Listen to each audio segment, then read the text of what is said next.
মৌলানা আবুল কালাম আজাদের ১৩৭তম জন্মদিবস পালন হলো আজ।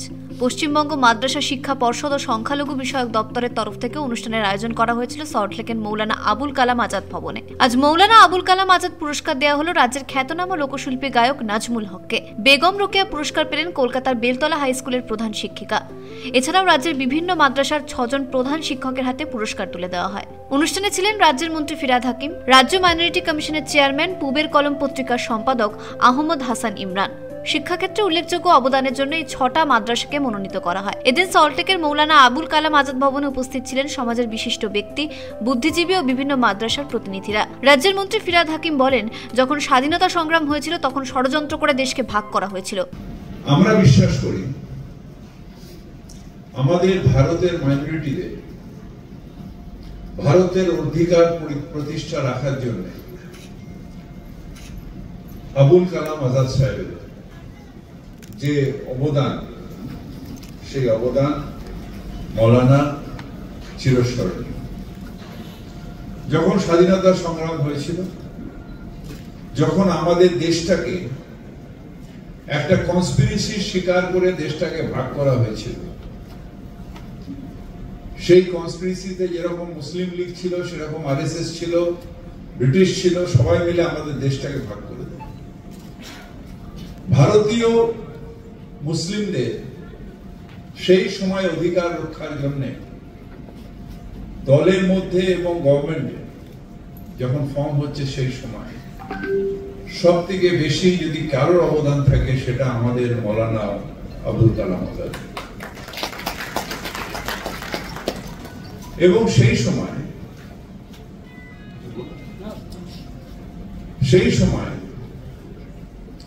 কংগ্রেসের মধ্যে একটা বড় চাপ ছিল, যদি ওটা ইসলামিক রাষ্ট্র হয় তাহলে এটা কেন হিন্দু রাষ্ট্র হবে।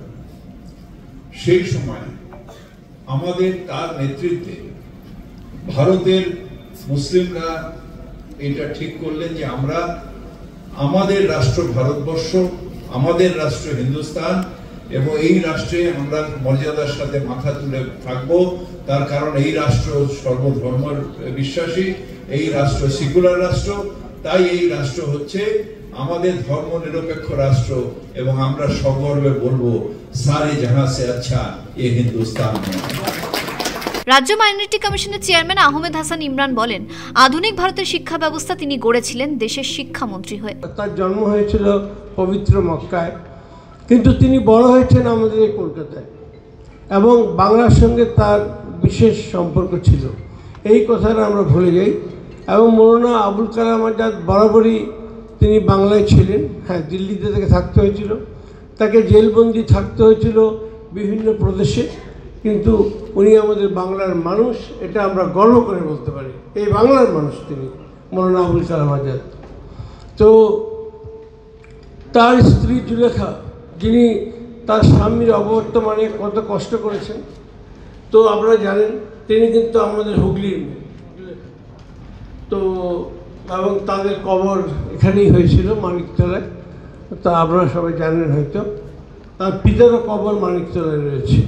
খুব বড় আলেম ছিলেন মৌলানা। আমি যদি বলি, আপনারা হয়তো একটু অবাক হবেন, মৌলানা আবুল কালাম আজাদের প্রাতিষ্ঠানিক কোনো লেখাপড়া ছিল না, যেমন রবীন্দ্রনাথের ছিল না।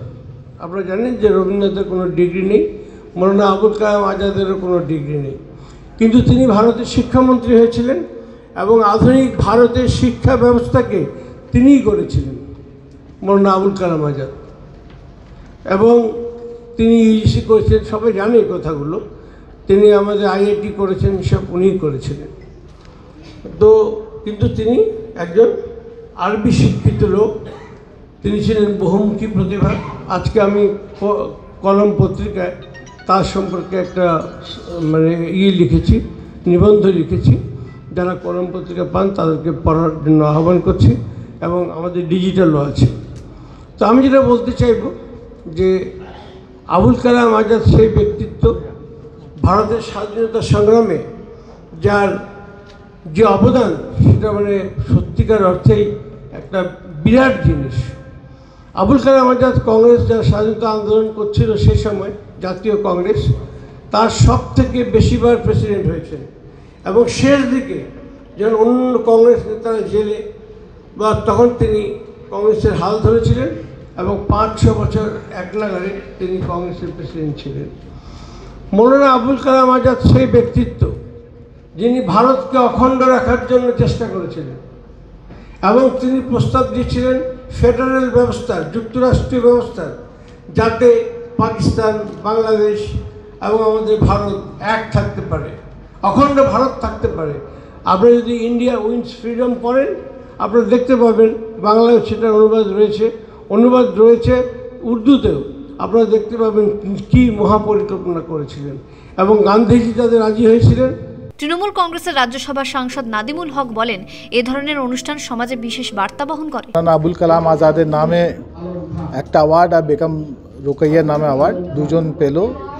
নাজমুল হক খুব মশহুর বাংলা সিঙ্গার, আর বেলতলা হাই স্কুলের প্রিন্সিপাল, উনি Begum Rokeya award on the behalf school, 100 বছরের পুরনো স্কুল উনি নিয়েছেন। অনুষ্ঠানে ছিলেন রাজ্য সংখ্যালঘু উন্নয়ন দপ্তরের সচিব পি.বি. সালিম। ওনাকে নিয়ে আপনারা পড়াশোনা করবেন, তাতে আপনারা জীবনে আরো অনেক এগোতে পারবেন, এই আশা রেখে, এই কামনা রেখে আমার প্রত্যেককে আরেকবার অভিনন্দন জানিয়ে আমার কথা শেষ করছি। অনুষ্ঠানে সঙ্গীত পরিবেশন করেন নাজমুল হক।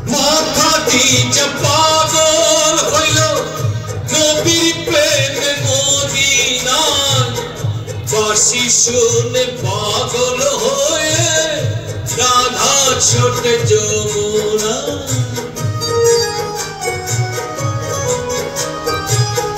মাথা দিয়ে পাগল হইল নবীর প্রেমে মদিনায়, বাসি শুনে পাগল হয়ে রাধা ছোট যমুনা।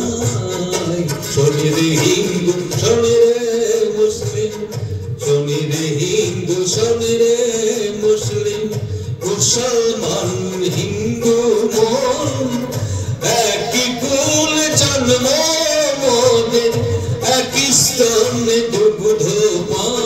শেখ ইরশাদের রিপোর্ট, পূবের কলম ডিজিটাল।